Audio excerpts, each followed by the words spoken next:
ایک بندہ تھا فیضی، اکبر بادشاہ کا درباری مولوی تھا. فن اتنا تھا کہ اس نے قرآن پاک کی ایک تفسیر لکھی بغیر نقطوں کے. آسان تھوڑی ہے، ایک لائن آپ نہیں بنا سکتے. ایسے ہی ہے. لیکن اس کی عقل پر فطور پڑا ہوا تھا. یہ رہنے والا تھا راجستھان کا.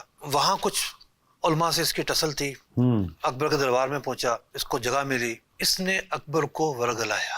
صحیح. دین اکبری کی طرف راغب کرنے والا یہی فیضی تھا. اکبر بے دین ہو گیا اور اس کے دماغ پر فطور طاری ہو گیا. اور کہتے ہیں نا کہ الناس علی دین الملوک.